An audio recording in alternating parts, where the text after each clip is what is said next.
Tonight we are dealing with Egyptian myths as they relate to the afterlife of man.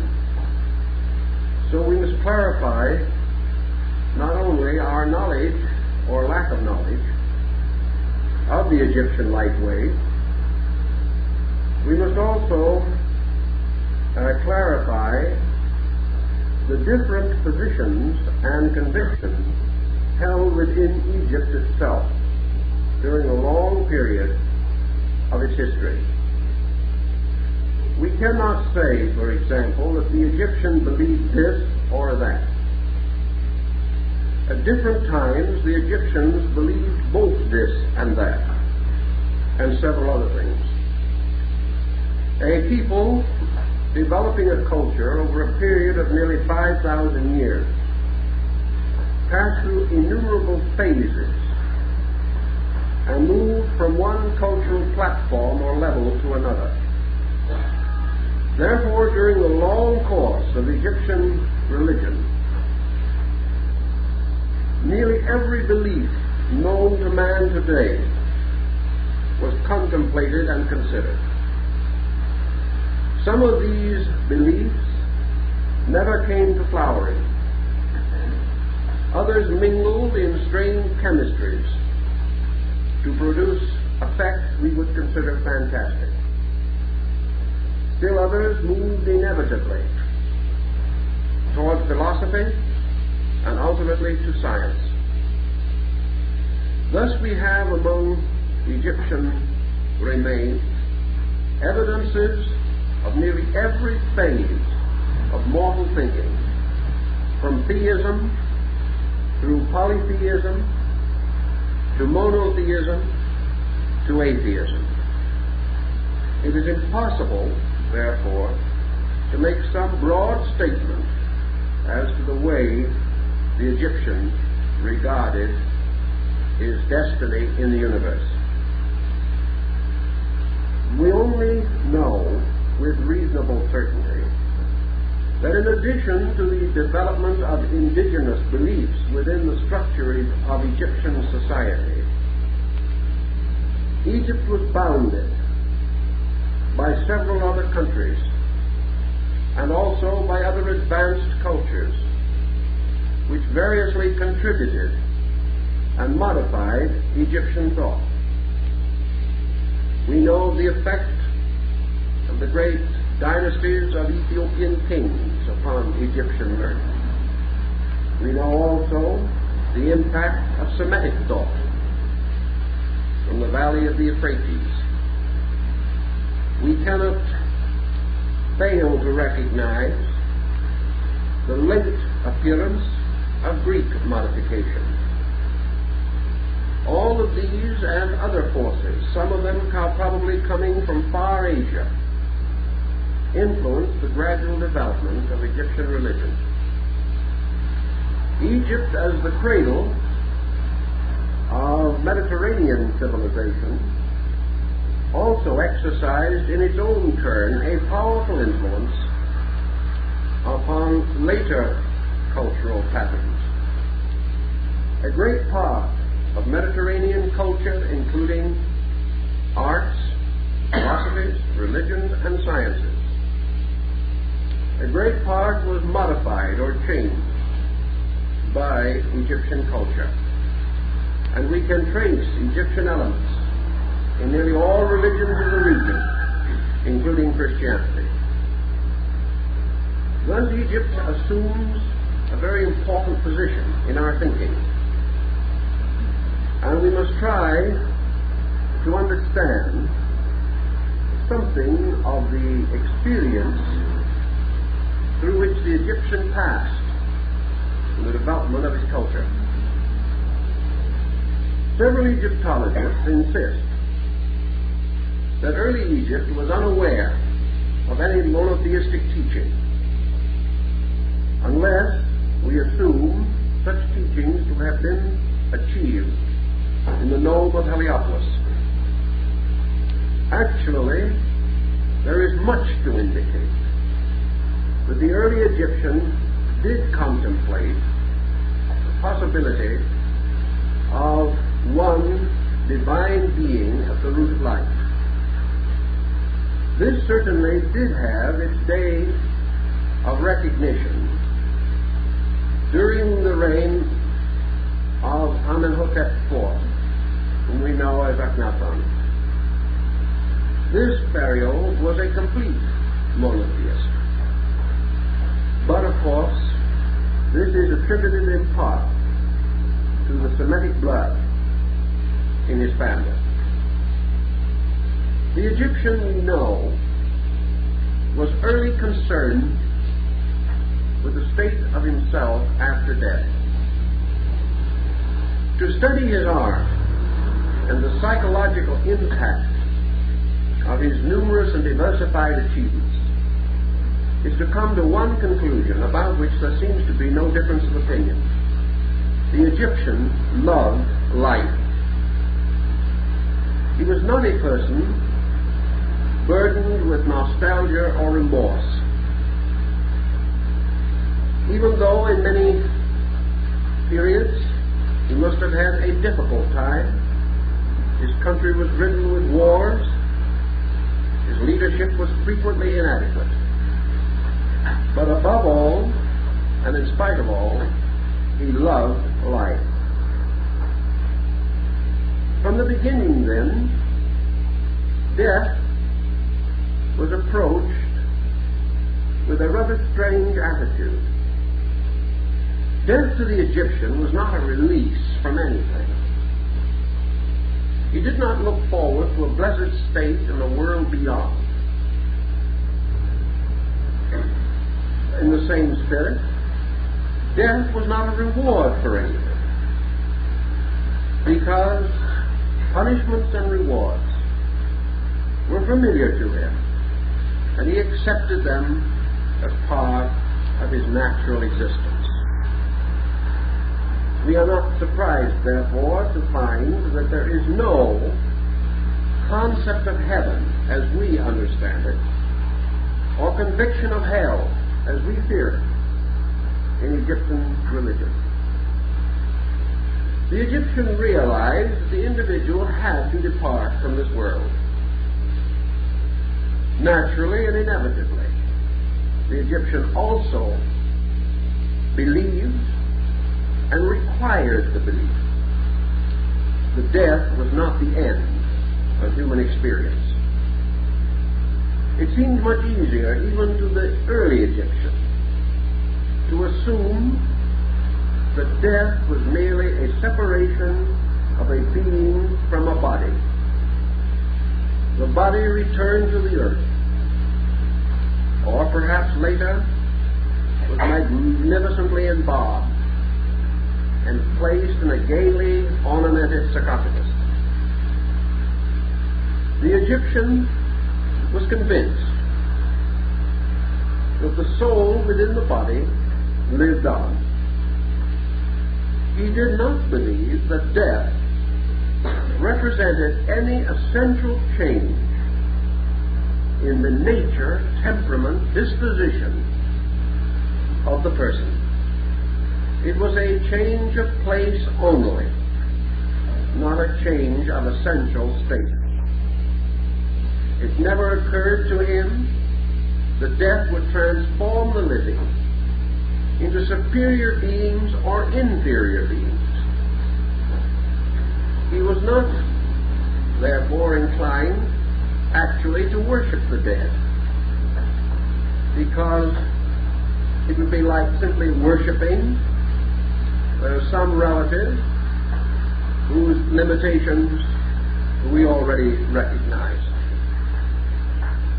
This might seem to vary somewhat from the phenomenal facts available, but we must remember that the deification process in Egypt, like that in China, and essentially like that in ancient Japan prior to the rise of a comparatively recent efflorescence in Shintoism, that this deification of the dead was restricted to the ruler, inasmuch as Egypt was a theocracy.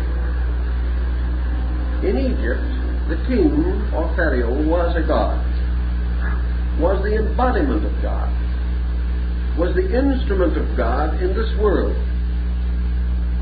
He was the extension of the divine power into the human state.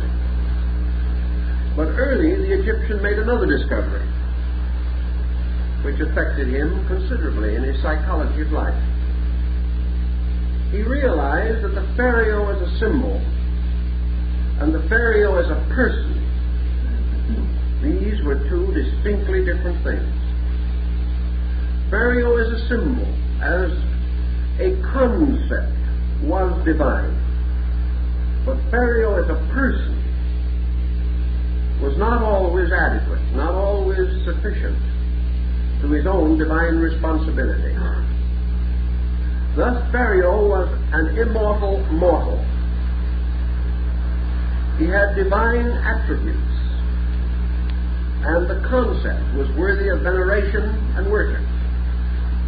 But the Egyptian was too much of a realist to ignore the little man under the concept, to ignore the fallibility of the human being.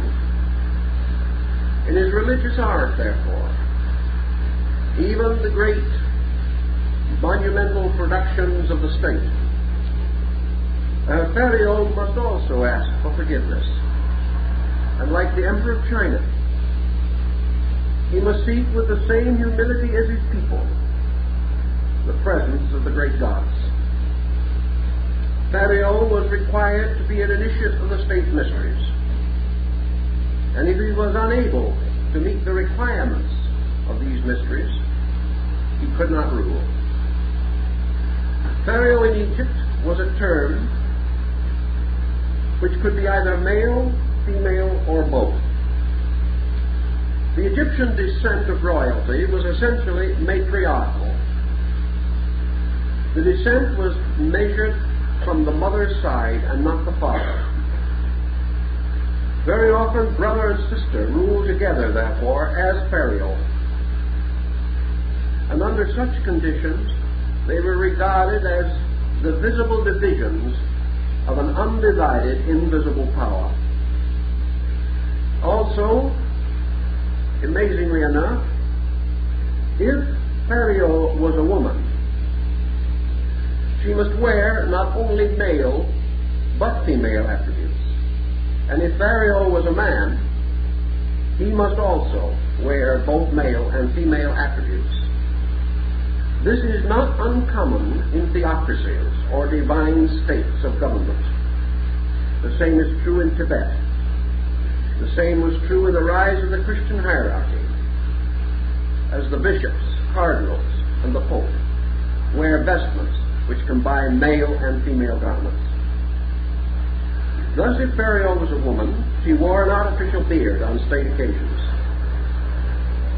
And the Pharaoh wearing the full regalia of his office.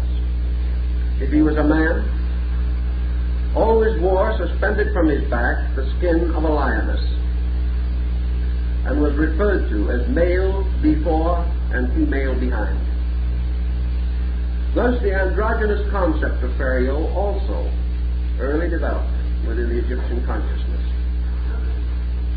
Pharaoh as God, therefore, was regarded as having a unique destiny. But this destiny was not generally shared and was reserved for the members of the royal dynasty.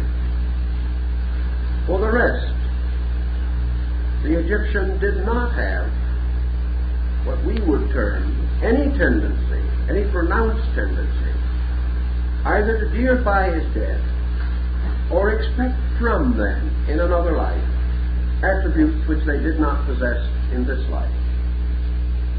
During the power of the Scarlet Council of the pharaohs in Egypt, there was, however, a magical factor introduced. And in Egyptian religion, there is no essential division between theology and magic, any more than there was an essential division between theology and science. They were considered one body of learning. The Egyptian, because he believed in magical powers, frequently assumed a kind of spiritism. He believed that the dead did not necessarily depart happily,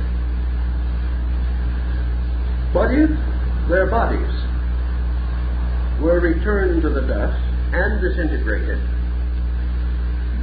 then their contact with the earth was gradually dissolved. The Egyptian dead, in the form of the man-headed hawk, is therefore constantly represented as seated at the foot of the mortuary couch, the soul gazing quietly upon the mummified face of its own body. To assure, therefore, a certain relationship between the living and the dead, the Egyptians developed the process of embalming their heroes, scholars, sages, priests, and great persons, binding them to their body by the perpetuation of that body. The Egyptian believed that he could hold the souls of the dead to the service of Egypt, that they could never fail to be present as long as their bodies were there. This probably underlies the concept of the mummification of the dead. The Christians later embalmed their dead, but this was for another motive, because the early members of the Christian communion believed, literally, that in the second resurrection, or in the resurrection of the dead, the human being would reinvest his body, and that the body should be preserved for this purpose. The Egyptian, however, did not mummify from any such considerations. The dead, consequently, for the most part, particularly in early times, were buried in the knee-chest position, which is called the embryo posture. They were placed in a comparatively circular opening in the ground, sometimes lined with bricks. This knee-chest posture, or embryo position, was to indicate that the deceased person was passing into a kind of second infancy, or was to be reborn in another world. Therefore, that his grave was the embryo of another life, that he was to be born from the earth as from a womb. Not, however, was this birth to be regarded as different, merely in another place. And in this other place, the Egyptian believed firmly that the state of the deceased person would be determined and measured by his earthly condition. If, therefore, he had made certain achievements during his material lifetime, he would continue to enjoy these achievements. If he did not achieve, he would not have the same degree of enjoyment. Later, magic came in again. And so literal did the concept of the afterlife become in the Egyptian consciousness, that it was considered proper, in fact obligatory, to bury with the dead any such belongings, household goods, ornamentations, raiment, and even food that the soul might need in the afterlife. There was a time at which the Egyptians, like many other ancient people, the Chinese for example, actually believed that the deceased person lived his second life in his own grave. Therefore, his grave was usually a series of rooms or apartments, suitable to supply him with all pleasures and conveniences. The walls were well decorated, not only with pleasant scenery, but with admonitions to morality, virtue, and ethics, so that he might live in the constant sense of improvement. He was supposed to enjoy his afterlife in the same way that he had enjoyed his material estate.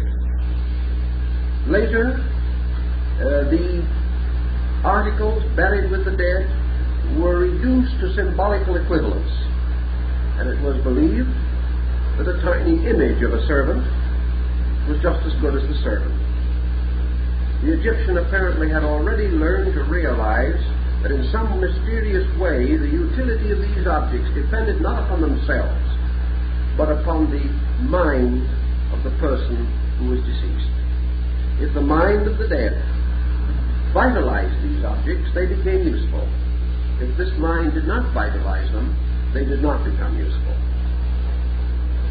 Later, we find the gradual rise of one of the most important cults of Egypt, and that was the rise of the great Osirian cycle, centering around the deity Osiris, who was regarded as the son of Saturn, and held later by the Greeks and Latins to be the equivalent of their Zeus or Jupiter.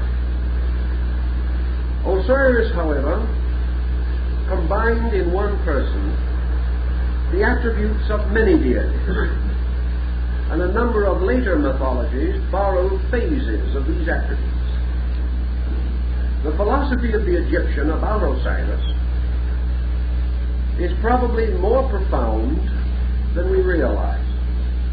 And here again we must pause for a second. Let us remember that Egypt was not a savage or untutored land.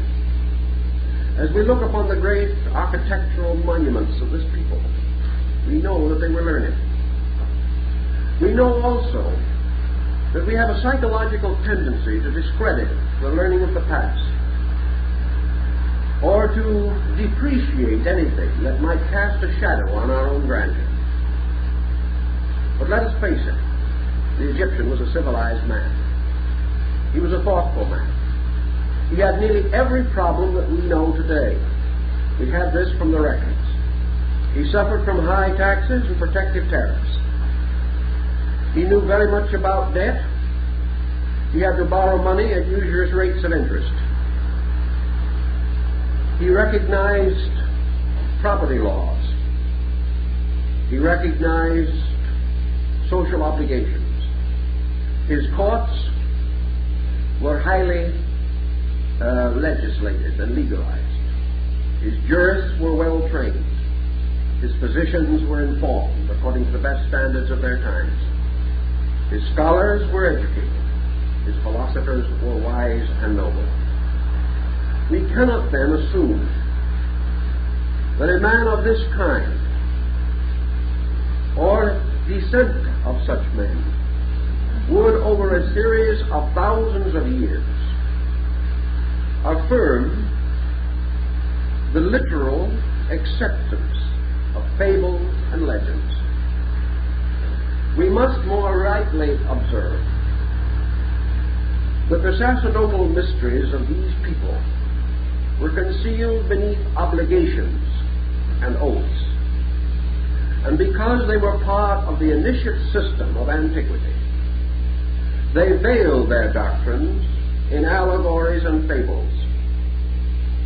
We have accepted the fables as the facts, and because most of the ancient records are lost, if they were ever committed to writing, which is very doubtful, we have no way of correcting our own perspective. We can only suspect, and perhaps with generosity of spirit acknowledge, that these people must have had religions and philosophies suitable to their estates and reasonable to their attainments. This is true also of Greece, and which is perhaps a more immediate and more pressing example. For we know that Pythagoras and Plato and Aristotle and Euclid were not foolish, superstitious men, and that the philosophies and theologies which they venerated could not have been merely lore and legendary. In Egypt, therefore, the moment we come upon a great cycle, such as the Osirian cycle, we must begin to parallel it with other comparatively equivalent cycles, such as the great Vedic cycle of India, and the Puranas and Bharatas. We can also see in it the theogony of Hesiod and the great epic poems of Homer. We can parallel it with the Bharata, the Mahabharata, and the Ramayana, all of it the great sagas of the Nordic peoples. These were tremendous accounts of things mysteriously set forth. Osiris in Egypt must then have not only been regarded as a deity by the humble, the uninformed, and the unschooled, but must have stood in the presence of the informed and the enlightened for principles, for realities, which they could comprehend and which their intelligence would demand. We are not therefore surprised to discover that the Egyptians early recognized Osiris as one deity within which a division of deities took place.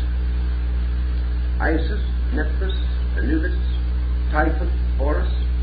These deities were not separate from Osiris. They were the very parts and members of himself. So we are able to appreciate why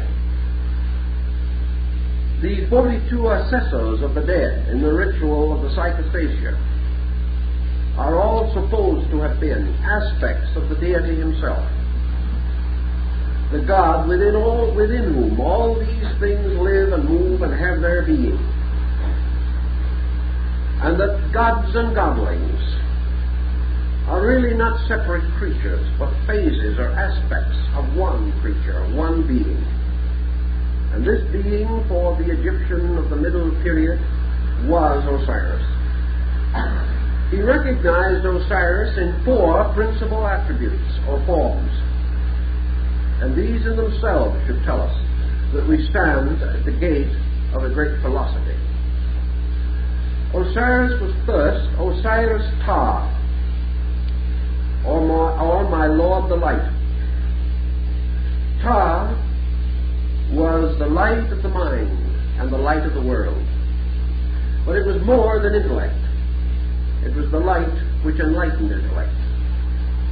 Therefore, perhaps Osiris Ptah was the Egyptian name or formula or symbol for the term that we call consciousness. Osiris Ptah was a potter.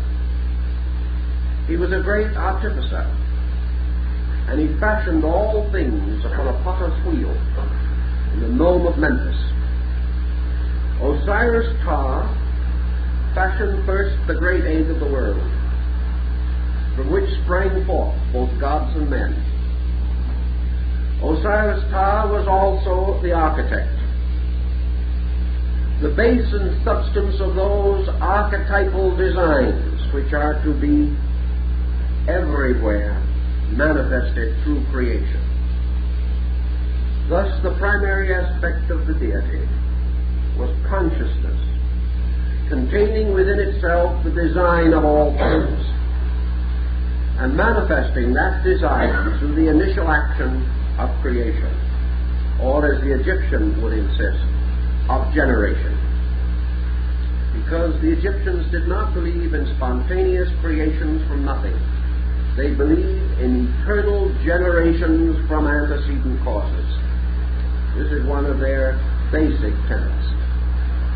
The second phase of Osiris was Osiris Horus. And here we find the peculiar relationship of father and son. The father who is his own son. The son who is his own father. The Son who is the only begotten of the Father. The Son who bears witness.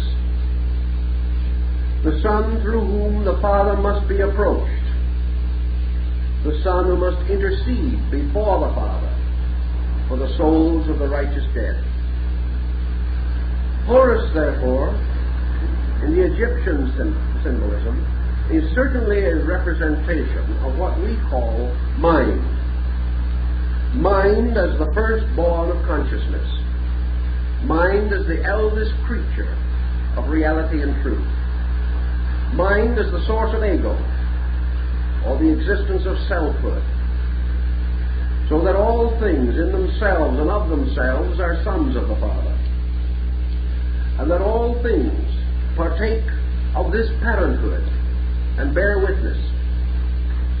Thus, Osiris Horus is actually the symbol of the conscious, individualized intellect, which is rooted in universal consciousness and is made ruler over the world. For Osiris so loved his own son that he gave him dominion over all things. This is intellect, or the power of reason, given dominion over the works of consciousness. We know from the ancient manuscripts and from the various appellatives applied to these deities that everything that we have said is actually included among the titles given to these deities. Therefore, we are not exaggerating. Horus, among his titles, includes the only begotten of Osiris. Also, another title is the firstborn of eternity. Another title of him is he who shall bear witness. Another title of him is the Redeemer. Still another, the Intercessor. He is also called the Bridge and the Door. And it is said of him that he guards the house of his Father. By the time you add maybe 100 or 200 of these appellatives together, you begin to get a fairly accurate concept of what the Egyptian was attempting to convey. The third aspect of Osiris was called Osiris Lunus, and he is represented, ornamented, and adorned with the lunar crescent. Osiris Luna was worshipped as the nocturnal sun, or the sun of the night. And from the terms and appellatives again, we find that he is the Lord of the astral light and presides over the mystery of imagination. He is therefore Osiris of desire, Osiris the beloved. He is the one who emerges as the great dreamer, the one whose dreams are always true. He represents the entire internal, subjective, psychological life of both man and the universe. He is the Osiris of hope, of faith, and of the great desire. He is the Osiris who rejoices in the music of the sistrum. He is the Osiris of drama who wears the masks of many faces. He is the Osiris who moves with the spring and brings forth the harvest. He is the Osiris who is the spirit of growth. He is also the one who giveth his beloved sleep, so that those in their dreams may come to him. He is strangely a mystical deity, a deity not to be known by the reason, but to be found in the strange vistas of sleep. Something, as we find in their ancient writing, that is to be known by the doing. Now there's an interesting term, that which is to be known by the doing. It looks as though what the Egyptian is reaching for is our concept of experience. that God, that power which is experienced by man when he seeks within himself the source of life, when he moves from the objective to the subjective, he passes into the strange white path of the moon that leads in and away into the secret gardens of hope where the shrine of the great God stands. Altogether, the symbolism, the poetry, the constant recurrence of the strange, subtle drama of these nocturnal ceremonies celebrated upon islands by the lights of torches tell us something of the mystical yearnings and longings and convictions of this ancient people. The fourth deity, or the fourth form of the god, is Osiris Typhon. Now, the Egyptians recognized Typhon as the principle of evil, or the principle of destruction. And from his name has come our word, typhoon, the great storm, the tremendous agitation of the elements. Actually, as we have said, the Egyptian did not believe in a principle of evil. He did not believe that Osiris was evil. He believed that Osiris in substance, as universal consciousness, was infinite good. Yet he makes what he would term evil, or what we regard as evil, as an attribute of this power. It has no separate existence. It is a condition of good. To the Egyptian, Osiris Typhon, represented frequently by the famous water horse, or the hippocampus, the hippopotamus of the Nile, living in water, mud, and slime, a strange, grotesque, ungainly creature, was the proper and natural and inevitable symbol for that broad term we now cover by the word matter. Osiris Typhon was the material or physical world, the physical body of things. We can thus understand why the god is represented with a living head adorned with the plumes of victory, his hands holding the triple scepters of the three worlds, but the lower parts of his body covered with the wrappings of the dead. These wrappings of the dead are the vista or sphere or world of Osiris Typhon, the abode of the dead. Thus, to the Egyptian, the material world was the nearest thing to evil that he could conceive. And yet we have already said that he loved it, that he did not view material life as punishment. He reviewed it, considered it as a natural course of things. Yet he could not fail to realize that this material world is a sphere of conflict,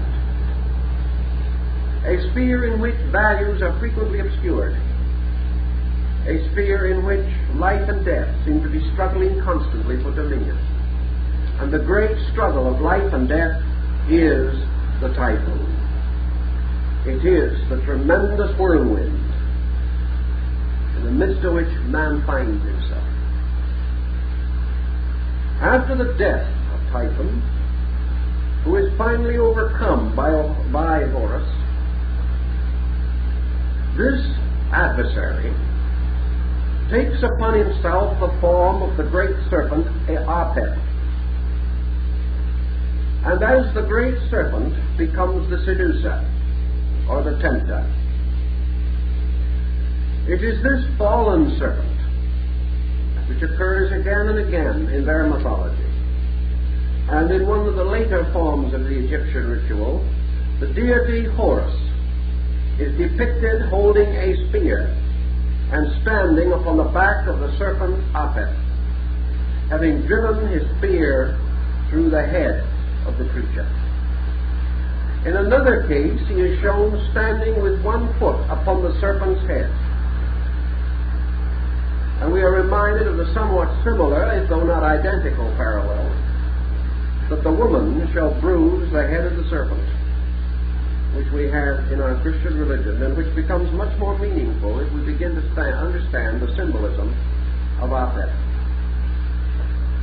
So Osiris now becomes, rather obviously, the four conditions which make up the world. These conditions being consciousness, intellect, desire, and matter. And there is no doubt in any way that the Egyptian had attained this realization and was fully able to handle its implications and to extend it into the most abstract vistas of philosophy.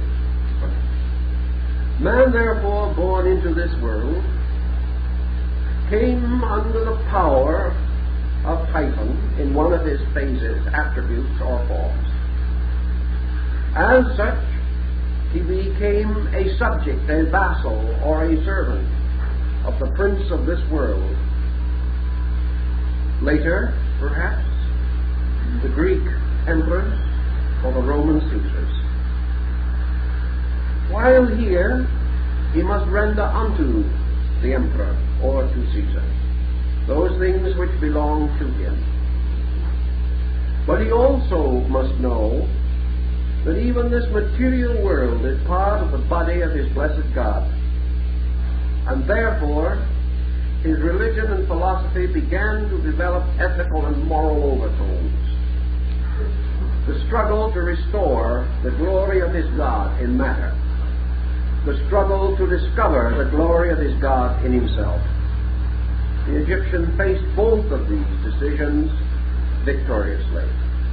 He rose to great heights in his contemplation of these mysteries. Probably all Egyptians did not, any more than all peoples of the modern world make the most of their heritage of wisdom. But the priestly classes, the learned, the leaders, were certainly instructed in these matters. Now, after Osiris had been foully murdered by his own alter ego, his own lower self, his inevitable brother, Typhon, and was raised again from the dead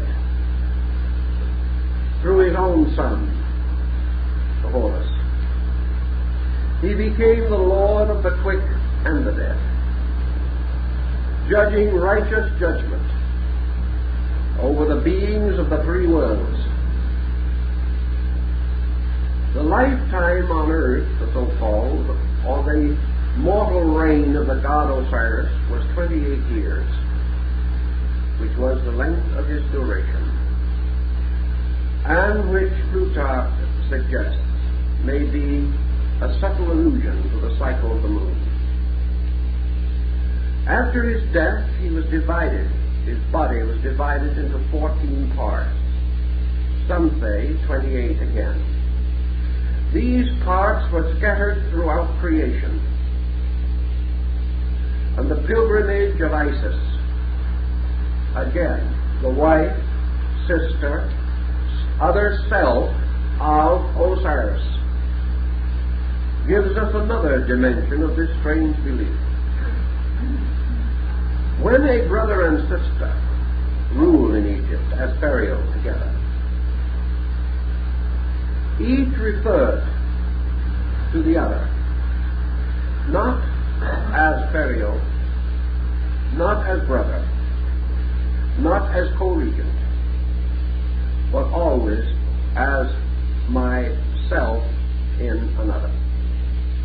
This is again the very concept of Isis, who is herself in Osiris. Now Isis represents in Egyptian mythology one of the two polarities of nature. The Egyptian, looking out around him in the world, beheld nature divided into two parts: nature above him and nature below him. He saw the air and the sky and the stars, and he saw Isis in the form of the goddess Nut, reaching out across the heavens, forming of her own body the pathway of stars. He also realized that the air was full of life, and perhaps full of spirits. He recognized all things growing from the earth into the air, passing therefore from an underworld to an upper world. And that growth toward the air, or upward into the air, was always toward the sun. In the Egyptian mythology, of course, Osiris is a solar symbol. The eye of Horus, or the Osirian eye, of course, is the single eye of the solar orb. Therefore, Osiris, riding in the great ship of the sun, floats across the heavens, diffusing his life and light through the mysterious reaches of the upper atmosphere, the ethers of space, the great sea of heavenly waters which envelops the earth. The sea, water, was anciently called Mari, Mary, Esau, Isis. Therefore, Isis is the great diffusion of ethereal nature through which the sun's eternal and energies and life forever flow. Now Isis has a sister, and this sister is Nephthys. And Nephthys bears upon her head a throne surmounted by a bowl, or a low, shallow dish. This bowl is the symbol of the under half of the earth's surface. Therefore, the above and the below are sisters. And where one ends, the other begins. And the energies which flow through space flow also downward into the earth, which is the abode of Nephthys. And the deity Nephthys later was revived among the Greeks as Hecate, the goddess of the underworld. Nephthys, sister, wife of Osiris, sister of Isis, sister of Anubis, of Typhon, sister and mother, nurse of Horus. All these attributes are interchangeable between Isis and Nephthys. And when Osiris is seated upon the great throne in the hall of the twin truths, as Lord of the quick and the dead, Isis stands upon one side of him and Nephthys upon the other. And they are the ancient counselors, and they are the ones who must say, we are content. The above and the below must agree. The interior and the exterior must agree. The superior and the inferior must agree. And this again perhaps is the basis of the great Hermetic axiom. That which is above is like unto that which is below. And that which is below is like unto that which is above. And of this mystery is the generation of all things. Now where the bowl of heaven above meets the rim of earth below, there is the long line of the mountains. Now these mountains, or perhaps only the open sea, but there is the wall between the above and the below. And on this roaring ridge of division between that which is superior and that which is inferior, there stands another deity, who is really the product of the mingling. And this deity is Anubis, born of the sky and the earth, and standing forever upon the horizon of the sun. This is a very profound bit of thinking. For what is Anubis? Anubis is the jackal one, who principally lives in the night and is forever crying in the darkness. Anubis is also the faithful guardian protector and friend of the godly family. Because after all, he is only again Osiris as Anubis. He is part. He is not another deity. He is another phase of the deity. Now out of light and darkness, the above and the below, and their strange minglings, comes the being who is to be restored to us in one system of mythology after another. In the Grail cycle, he is Gurnemon, the old knight, who guards the destinies of choirs. In the Arthurian cycle, he is Merlin the magician, who goes to sleep in a house of crystal. In the Divine Comedy of Dante, he is Virgil, conducting the soul through the mystery of the underworld. In the mystery rituals of the ancients, he was the guide, the instructor, and also the one who vouched for the right of the candidate to advance into the rituals. He is still preserved in secret society rituals of this day. Anubis, then, is old and wise. Wise with the wisdom of the sky and the earth. Wise with the wisdom that comes from the motion of the sky upon the earth and the earth upon the sky. Or the motion of invisibles upon visibles, and contrary. How invisible causes bring visible things into being, and how all visible things change and modify the invisible worlds of which they are a part. So old Gurnemon, or Anubis, is wisdom, standing upon the horizon between light and darkness, the guardian of souls, the protector of the dead. Now when Osiris in his great ship of light passes triumphantly across the sky, accompanied by his retinue of attributes, because all these deities are parts of himself, he rides in a ship that has an eye upon it, because obviously the boat must see the way in which it is going.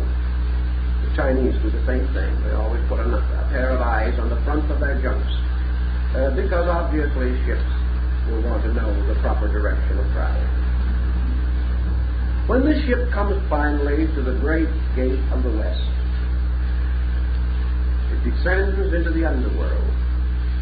And when it reaches the edge of the underworld, there stands Anubis on the horizon to salute the dying sun of the world and the rebirth of the invisible sun. Now let's realize what happens. For it is said that the sun, when it goes to sleep, or the great ship goes downward beyond the horizon, that it enters into the plains of Alu, the house of shadows. And the house of shadows has 15 gates, leading in all directions. But there are 2 gates that are most great. And one is the gate of the diminishing, or of the departing, which is the great gate of the west. For into that gate passes the solar ship when darkness comes upon the earth. The regency of the world is turned over from the Osirian sun to the Osirian moon. The other gate is the great gate of the dawning, the gate of the east. And in the mysteries of the world of Alu, of all the gates, these are the 2 that the souls of men must most regard. For it is written in the book of the breathings that those who pass to sleep through the gate of the west will after a time depart from the underworld like the great ship of the sun through the triumphant gate of the east. Therefore all things will go down with the sun, will rise with the sun. and all souls that go down into sleep will awaken again when the great ship of the soul reaches the eastern gate of the horizon. Now we realize then, as we study it, that the ship of Osiris is actually the great ship of the doctrine of Eastern Buddhism, particularly of the Mahayana, or the great vehicle. It is also the navis, or great ship of Christendom, because the early cathedrals were fashioned in the form of the structure of a ship. We know that this is the ship of salvation, the ship of the redeemed. And in this ship, with Osiris triumphant, ride the souls of the justified dead. Having therefore somewhat established now our mundane and sub-mundane geography, we can go on to a little more of the psychological phase of this. The land of Alu, the land where the spiders of darkness spin their webs, is like the body of Osiris, divided into 14 parts. These parts are no longer referred to, however, as planes or worlds or states or countries or even counties. These parts are referred to in the Egyptian ritual as houses. Therefore, there are 14 houses of the dead. The 14 houses of the dead are referred to in the book of the Breath of Life. And in it is said that in the great land of Osiris there are many houses. And therefore, that in this land there is an abode proper to each and to all. It is almost identically the same statement. In my Father's house are many mansions. And this great land that is guarded by the gates of Alu is called Amentet, which means, literally, the support of Amen. And the word Amen, in this case, is certainly the cause and source of our religious, we might say, formula, or strange invocational word, Amen. Amentet, then, is the land of Amen. Or let there be peace between us would be a proper greeting. Here again we have references to early Ethiopian scriptures, where the priest rising says, I speak with the voice of Amen. This is a Christian priest, for he speaks with the voice, so be it, or the voice of let there be peace. In other words, invoking or stating the presence of a divine power. The plains of Amentet, then, represent the foundations of the peace from the word tet, or tet, which is added. The place or the abode of that which is, so be it. So mote it be. And about this, let there be peace. Also, we find in Arabic the continuation of this in connection with reference to the prophet.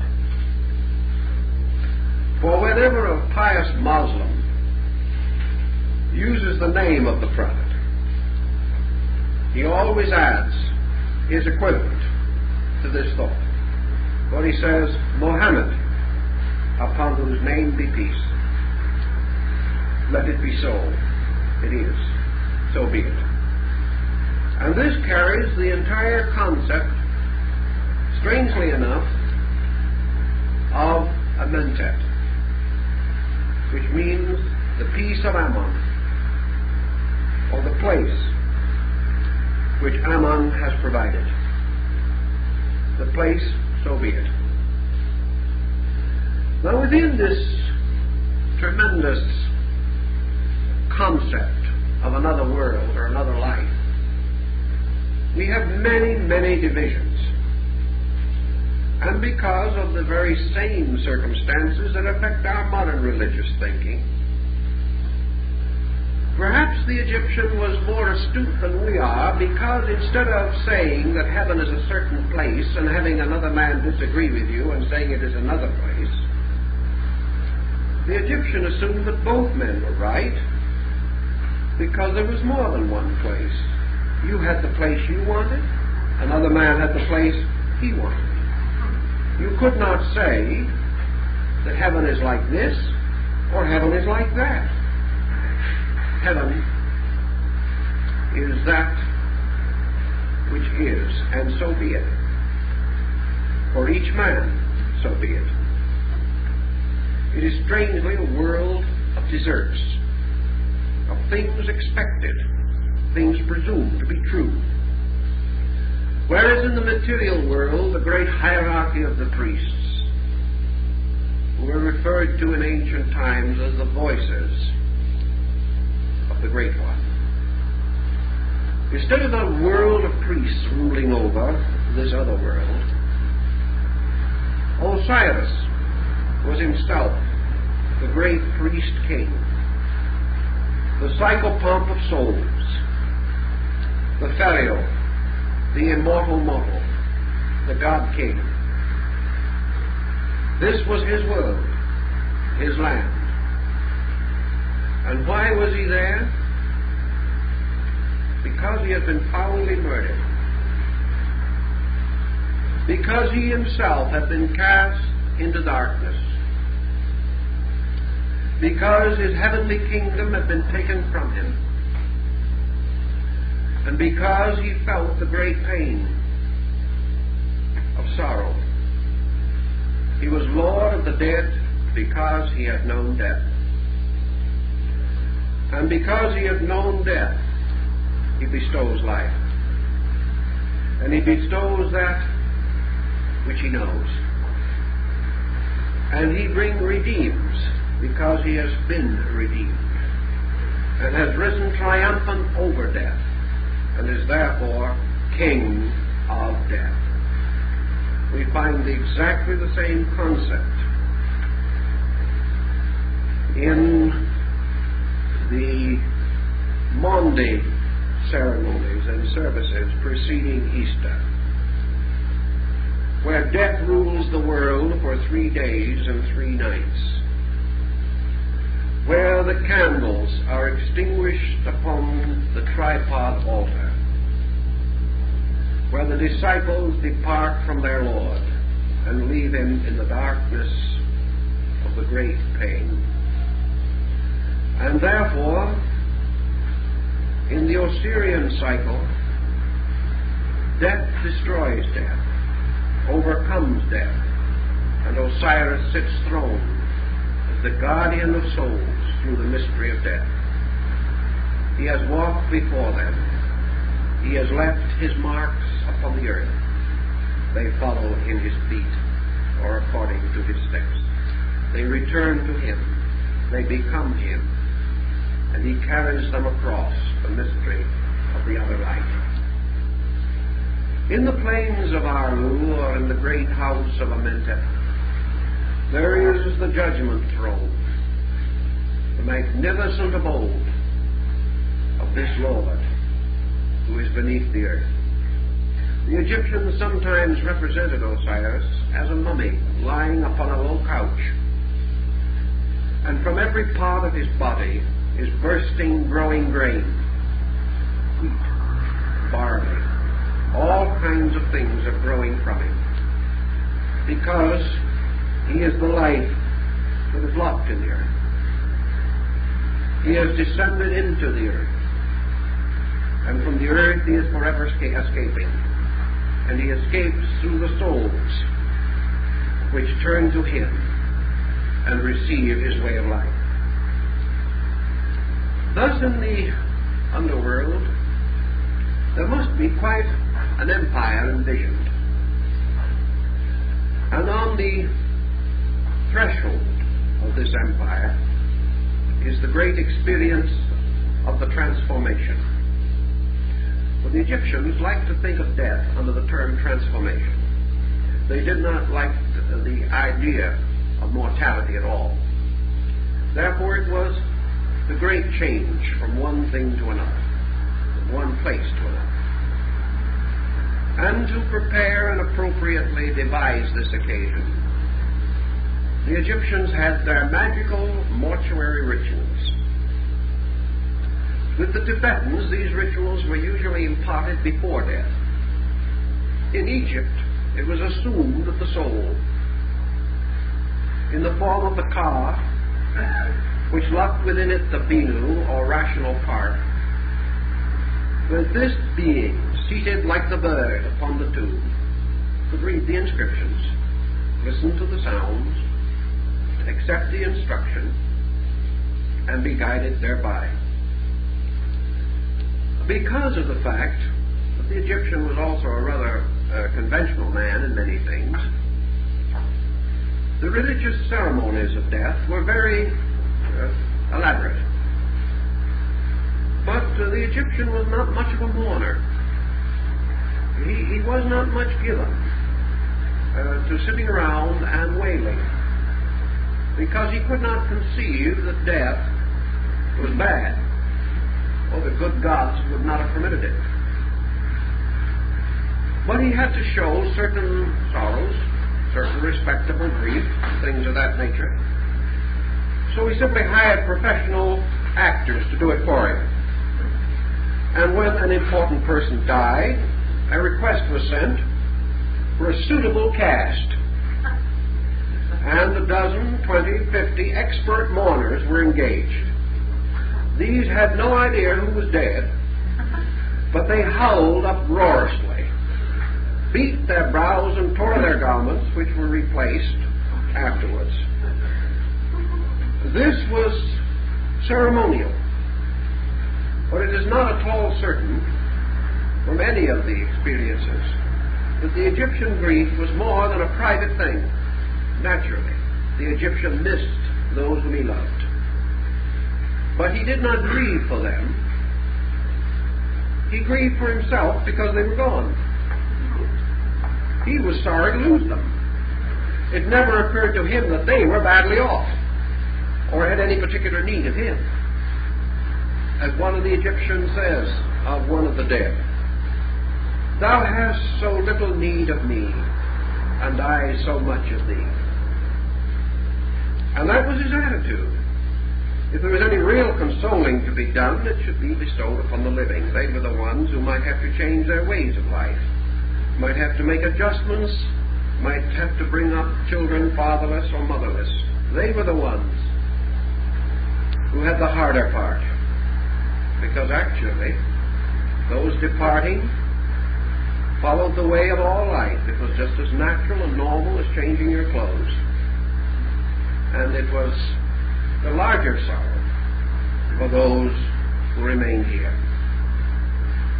But the soul, passing on, had certain problems to confront, because the Egyptian, as his religion tells us, was a serious man as far as his codes of principles were concerned. Like all ancient peoples, he regarded his future happiness as closely associated with his obedience to the laws of his faith. This did not necessarily mean in Egypt that he had to worship a particular god or at a particular shrine. There were no sermons, there were no sects and creeds as we know them. We are not even sure that the Egyptian had a religious textbook, because the only books we associate with him in religion are those associated with his dead. We do not know that he had anything that corresponds to a Bible.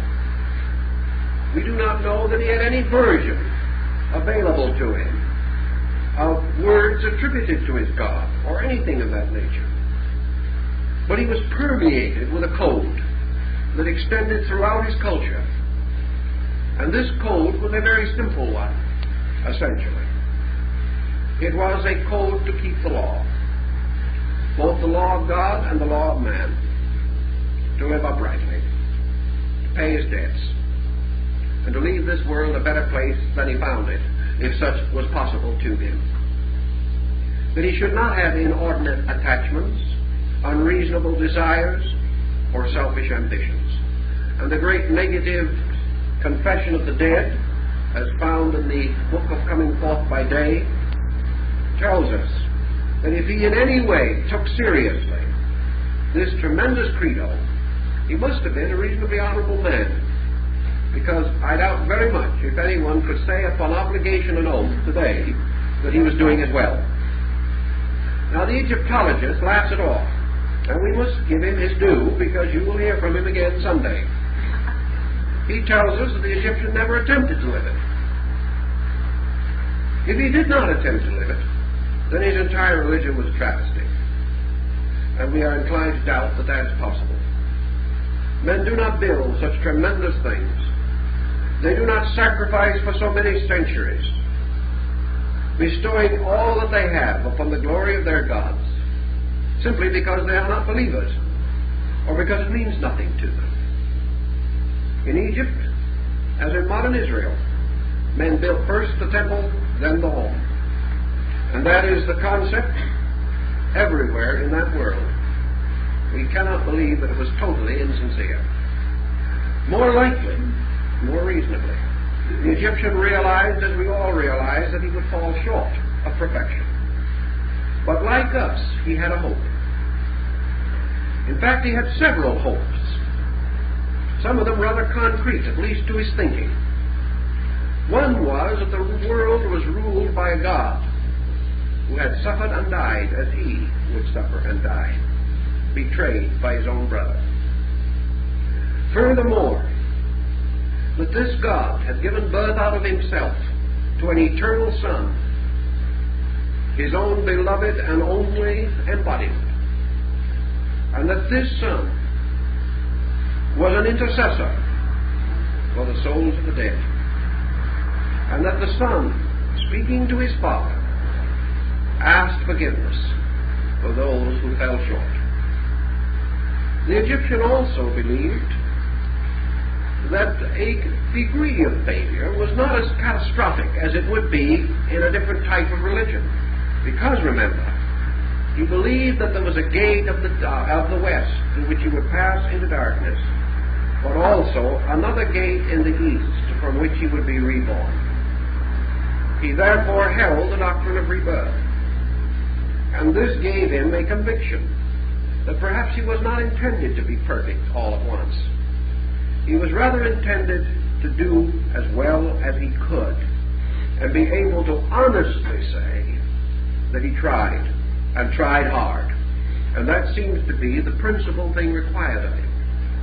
Beyond that, at the time of death, he was given a series of formulas, magical invocations, which he neither understood nor was able to generally apply. But each of these formulas would take him by one of the guardians of the darkness, and therefore would bring him safely into the judgment hall where his true nature could be properly and honorably assessed. For Osiris was also a god whose body was filled with eyes, as in the story of the Papyrus of Ani. And the eyes of the god Osiris saw in all things and in all directions and through everything, seeing the hearts in things, and not deceived by the appearances or even by the minds of those things. Thus the Egyptian probably had a faith, a reasonable belief of a probable salvation. He also recognized, however, that in this world he got poor training for another world.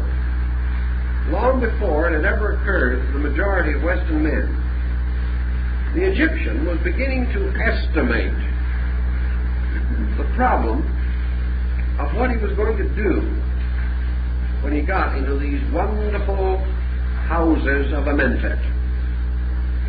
He was not foolish enough to really think that he could plow the back 40 acres in the Elysian fields.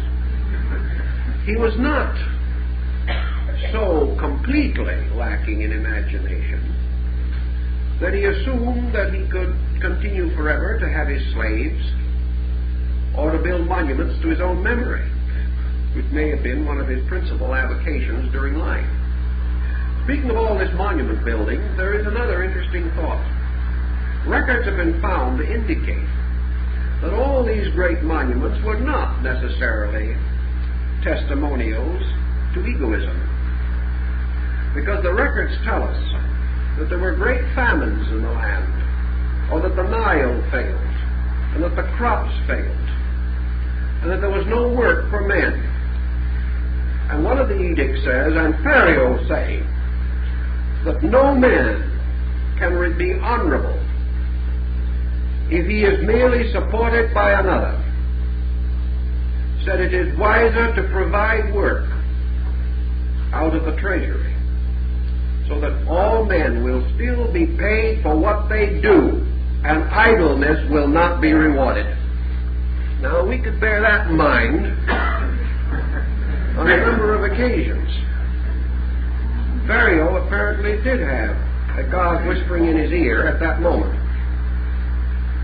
But in any event, the Egyptian, assuming that the soul had passed in its own way through the great trial, the psychostasia, which we have described to you on many occasions, and which perhaps we can not go into detail in again.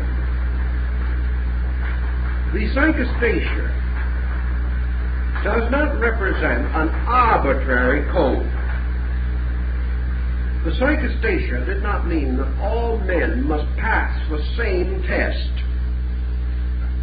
for there was not some blazing covenant upon the walls of heaven. Each man had to be weighed according to his heart and its relation to truth. Therefore, if his heart was simple and he kept the law, the balance was still maintained, and he was permitted to pass on.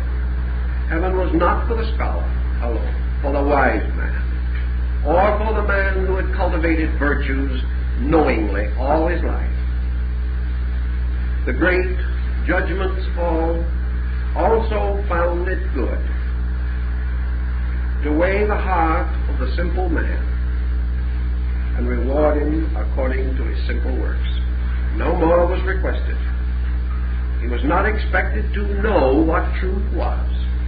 He was only expected to keep the faith he had and live according to the good in his own light. So he passes on according to the Egyptian legends and fables, and in life he was a man of consequence, a very popular man in the community. He was the moneylender. Now, the moneylender in Egypt usually had his office on the steps of a prominent building. Here he set up his little scale and charged as usurious a rate of interest as the conditions would permit. But if he was a good moneylender at heart and believed in his gods, he gave honest weights and measures. He charged the rate that was the legal fee, proper and appointed. And perhaps occasionally, when some rather destitute person came along, he was a little larger-hearted than the law demanded, took only 5% when he might have had 6%. But anyway, we will assume, in this case, that he was a good moneylender. And there was such a man in one of the old papyruses, and we know about it. And we know that he balanced his scales at the portico of the Temple of Ra. And there, he advanced funds on this and foreclosed funds on that. And the time came and he passed on. And apparently, he got through the great examination with some credit. Evidently, he had not put his fist on one end of the scales when he weighed things. And because of that, he passed into one of the rooms of a mentat in the Great Hall of Ireland. And so what did he do? What would you naturally think he would do? Found a good spot and set up business. Now we may wonder just what kind of a heaven it is if somebody else had to borrow money. It would make heaven almost too unheaven-like for most of us and too heavenly for the user of it. The books do not tell us who borrowed from him. Perhaps no one did. Perhaps in the afterworld no one needed to. Perhaps it was all that he required was to realize that he was doing business on the same old corner, or one like it. But the Egyptian did not assume that death would separate or change these values. It might take the body away from the money changer, but it would not change him. So in the plains of Amentet, we have a situation set up that is very similar to the Hindu philosophy. Namely that in the afterlife, we live on. In the consciousness that we have already developed, whatever it may be, the story of the moneylender is probably fabulous, but at the same time, it points the principle that heaven, for each man, must be the place of his own fulfillment. He must do the things he believes. He must find the rewards he expects. And a heaven suitable to Socrates would be very, very unsuitable to the moneylender, and vice versa. Those who have sought great and wonderful truths would not be satisfied with their little ethereal cottage on the by the side of the eternal sea. Each, according to his inner life, passes into another world. There goes on being himself, dreaming the dreams that have kept him and maintained him or directed him during his mortal existence. Now, if this person did not pass the great judgment, he might go to places which were not so pleasant. But there was no concept of hell. What he really did was to go to the kind of a place that he had created upon the earth. If he had made a bedlam out of his home, he would find a magnificent domestic bedlam waiting for him. He would go right on, causing the troubles and experiencing, because the Egyptian had already learned, as the Greeks learned from him, and they have told us, that the Egyptian concept of the afterlife was that each individual lived in the consequences of his own conduct. That the afterlife was the place where man lived with himself.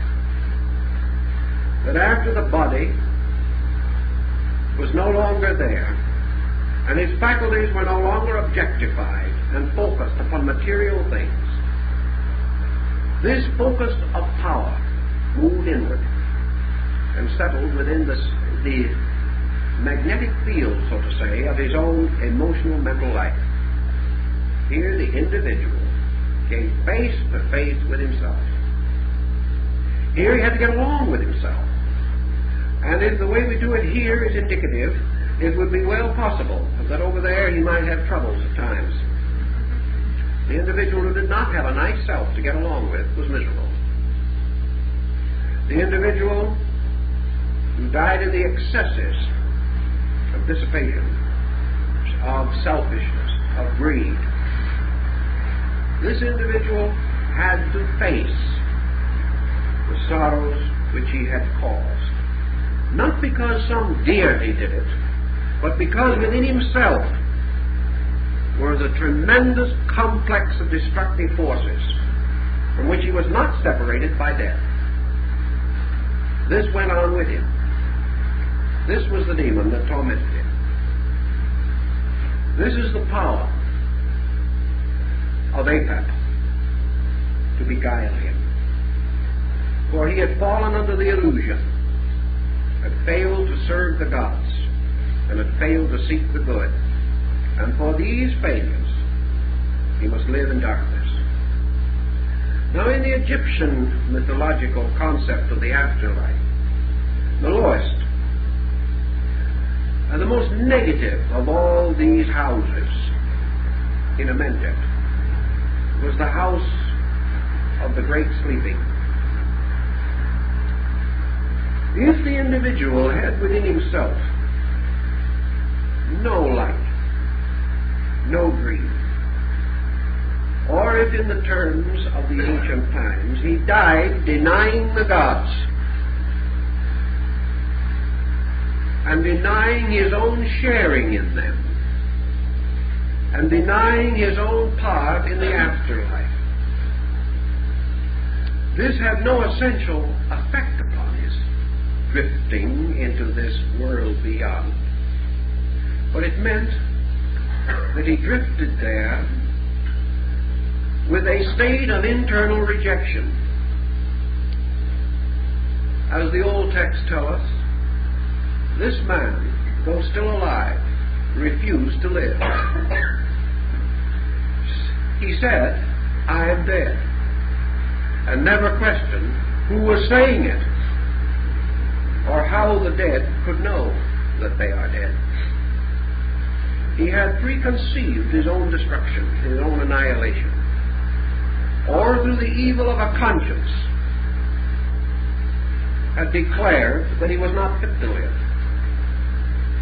And upon his departure was utterly and completely ashamed of his conduct in life, and realized or believed that no good could come to him.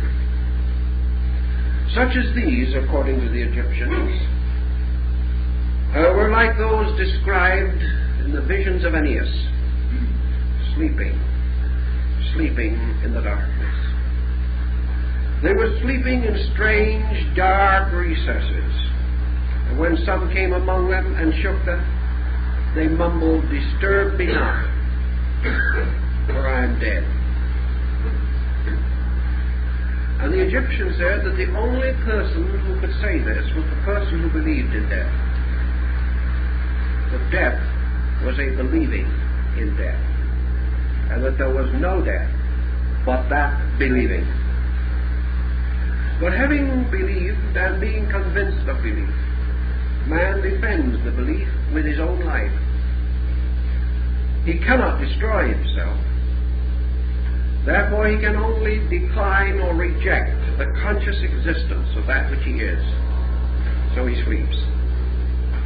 And if the present trend of materialism continues to flourish, areas in that particular region may become a bit congested. Because there are many who today claim at least to believe that there is no life after death. The Egyptian, however, held that this great sleep was not eternal, because a man can even be tired of being dead. He can even exhaust his own determination to prove that he is right. And because the maintenance of error requires continual vigilance, and he must carefully preserve his own darkness, he becomes weary, lets go, gives up, and like the man who has clung overlong to a piece of wreckage, decides that it is easier to be drowned. In this case, easier to believe than to deny, easier to live than to die. Because according to the Egyptian, men have to cling to death. If they let go, they live. Now if the soul finally lets go, and it will sometime, because eternity can outlast the stubbornness of the most adamant creature, So eternity is patient, and it always wins. So when men let go of this unbelieving, we are reminded of the vision that is recorded in one of the rituals of the Eleusinian, where the candidate sees the great waves of sleeping souls flowing by him in the river of life. And the souls that have finally let go of the fixation of death find that they are floating, asleep perhaps, partly awake, but floating on and on, joining together like streams with all those souls flowing from the other gates, until all the gates merge and mingle, and the great stream pours back into life through the great doorway of the east. And in flowing back into life, they behold, as they approach, Anubis standing again upon the horizon, this time the horizon of the east.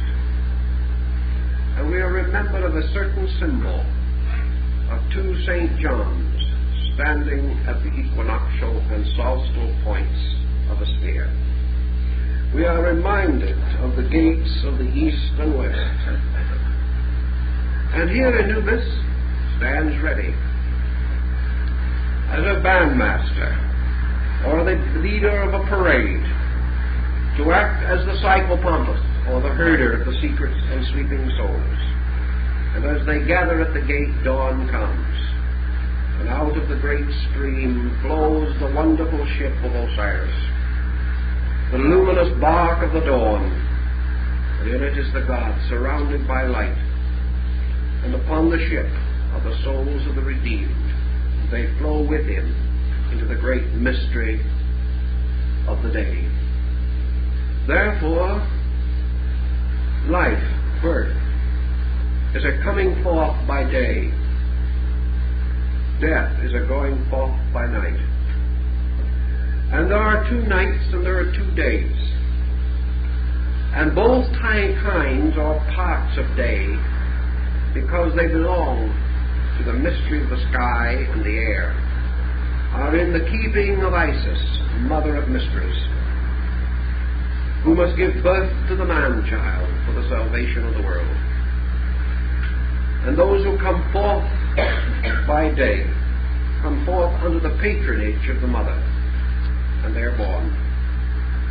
And those who go forth into darkness by night and death meet there the dark virgin Nephthys, who gives them birth into the underworld. Now there is a second coming forth by day, for unless a man be born again, he shall not know the kingdom of God. And that which is called the second birth is the house of the great mystery, the great house of the Lord of Amenhotep, the great white house of Memphis. For this is the house of initiation into the great rituals, the house of the second birth. And over this presides again Isis, for Isis is the mystery temple, the mother of the sons, the mother, the widow, whose son shall inherit the earth. So all those who come forth by day are, as Kipling says in his poem, we are the sons of the widow. And because Victoria thought he meant her, she refused him knighthood for a number of years. That egocentric old lady didn't realize that there was anything in widowhood beyond the weeds of Windsor. But the widow is Isis seeking for her Lord. It is nature seeking for the hero, for the great power that is to redeem it, and which is fashioned in the image of the Hierophant, or the Lord of the Mysteries. So souls coming into birth or rebirth materially follow in the great way a path of light, the rippling left behind by the ship of Osiris as it cuts through the sea of the sky. But Osiris also rules in that other ship, the house of the mysteries, the ship of the dark. And those who come forth in this house, into the house of truth, shall never again know night. For in the land of the redeemed there shall be no darkness. And in this concept, Osiris then becomes the Lord of the coming forth by day, the Lord of man's conscious decision to dedicate himself to truth, and to leave the shadows of birth and death as they burden the average man, to step into the immortal light of ever-consciousness.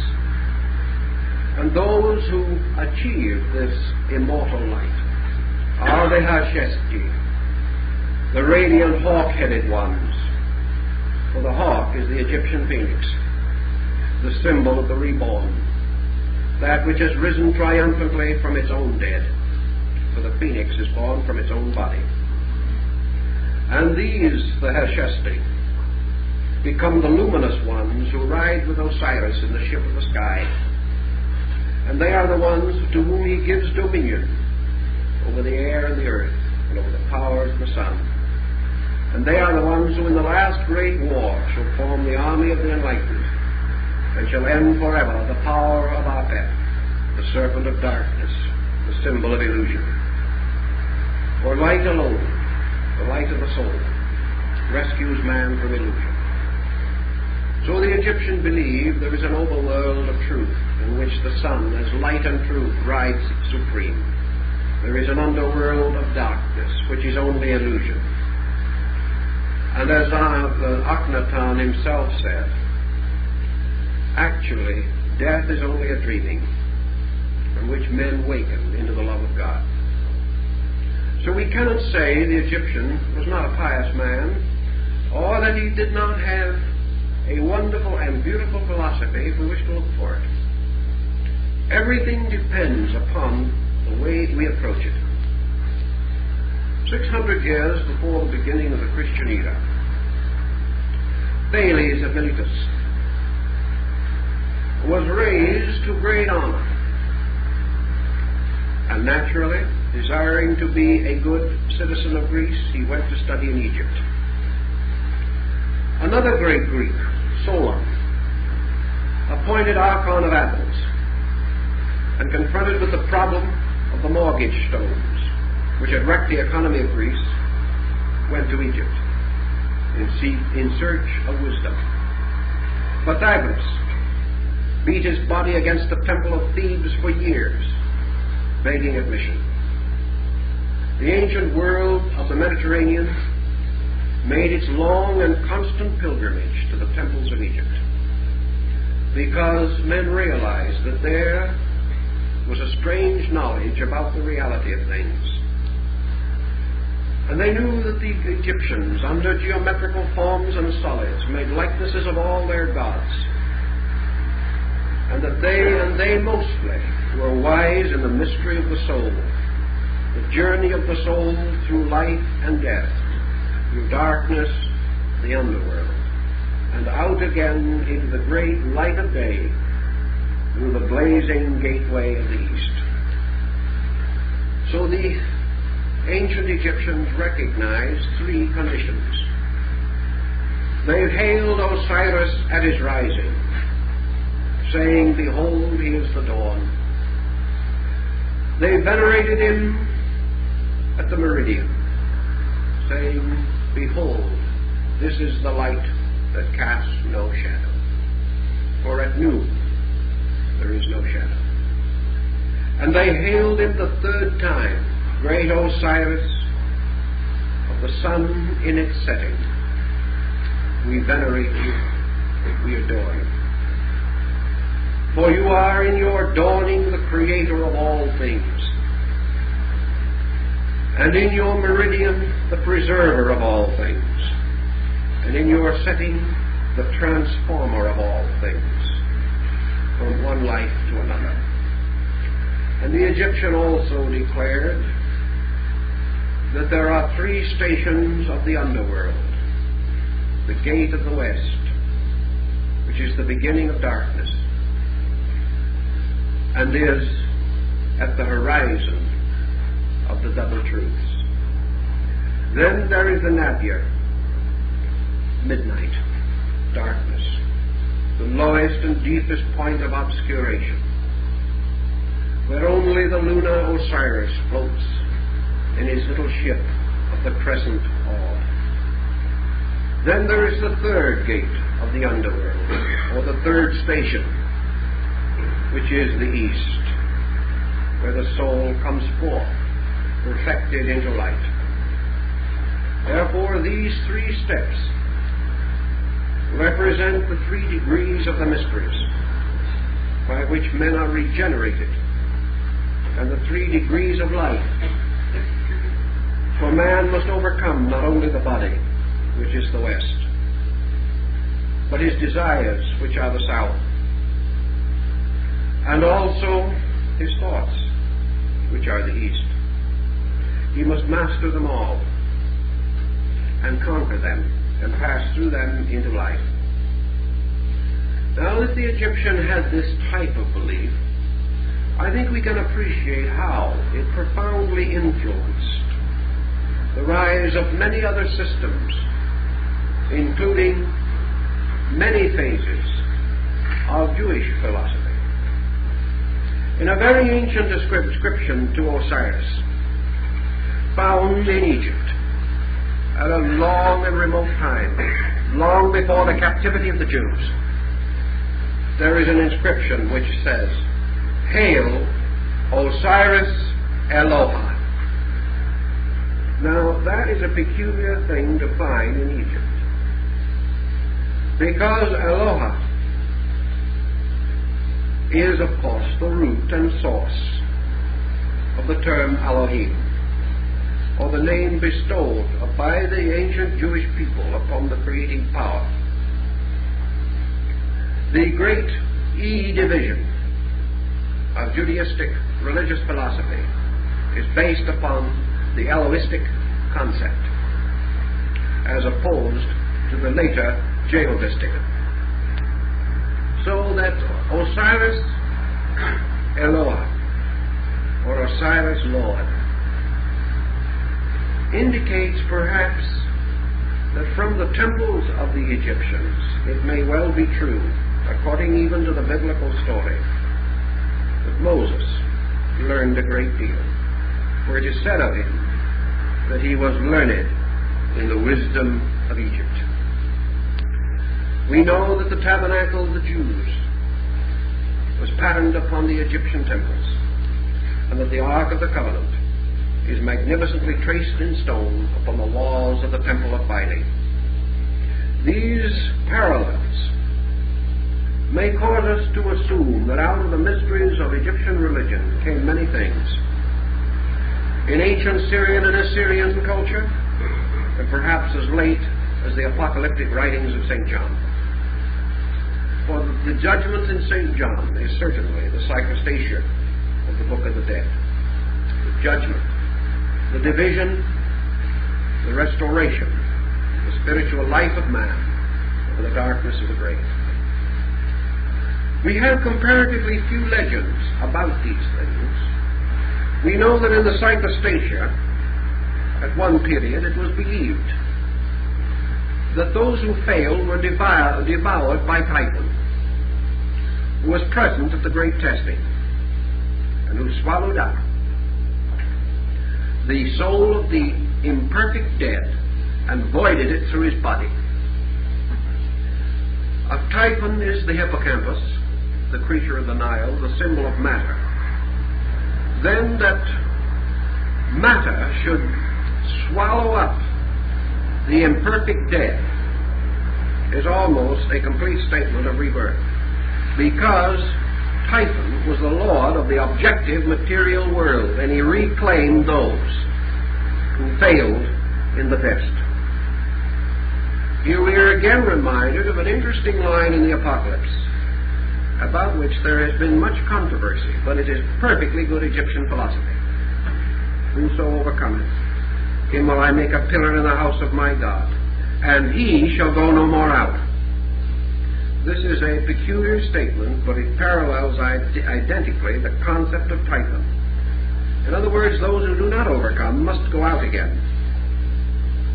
And through Typhon they are reborn into a world of limitation and restriction. Like the Greek, the Egyptian did not resent rebirth. He did not even question it. He did not consider it a punishment for anything. Like the life itself, it was an opportunity. Mistakes would arise, tragedy would come, but life was good. And because it was good, it was worth living. And because it was worth living, man was forever grateful for it. And he was forever grateful for the conviction in himself that because of the infinite love and wisdom of his deities, his own life was eternal. He also believed that sometime, somewhere, some way, this great journey of birth and rebirth would end. He believed that sometime he would no longer be imperfect, and it would not be necessary for him to go out. And that when he had achieved to this end, he would have a place in everlastingness and be forever with his God. But again, because of the very concept that he had of God, based upon the same numerical speculations which later inspired Pythagoras to develop the monad theory, for the Egyptians were the source of his information, as he himself admitted. The Egyptian could not conceive of ultimate existence apart from his God. Even in the psychostasia, the deceased person is no longer himself. He is Osiris. When the priest Ani enters the underworld in the great papyrus named after him, he is referred to thereafter as Osiris who was Ani. He has ceased to have an existence apart from his God.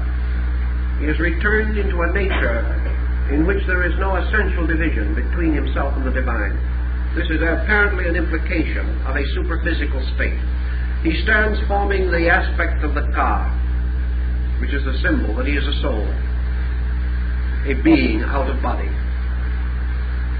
But he also held that at the end of things, he would not be a god. He knew, some way, mysteriously, that there was but one supreme power. In spite of the fact that the Egyptologists deny this, the entire structure of Egyptian theology requires it.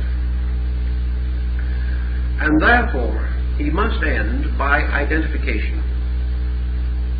Even in death, he becomes Osiris. In the last great enlightenment, which is the final unification of himself in eternity, he is truly Osiris. He is one with God, in glory and in splendor, one eternal. He is not a god. He does not live in a paradise with God, for these houses of Amentet pass away. They are only part of worldliness, part of an illusion. Half of this illusion objective, half of it subjective. Death and the afterlife are dreams, just as living, physical living, is a dream to the Egyptian. There is only one final waking, and that is through the second birth, the mystery of truth, the internal enlightenment. When this comes, when the second birth comes, the soul is perfectly and completely Osirified. That is, it becomes the God. It becomes not a god or one of the gods, but the very being itself. For there can be but one being, and all else is unreal, because God and God alone is real. Realizing this, we have a very high concept of the abstract end of this path of growth. Perhaps this concept was taken partly from Asia, where it was long taught as part of the secret mysteries of India. For we know that the Osiris cult is said to have been driven from India to Egypt in the form of a bull, or under the symbol of Apis. And Apis, of course, is the sun at the equinox, or the symbol of the breaking of the egg of the year, or the horns of the celestial bull, which plows the furrows of stars and releases the spirits of the seeds from the sky. These things give us perhaps a little concept, and let us think about it. Is it so very much less realistic than our own? Is it essentially any different? Have we any better answer?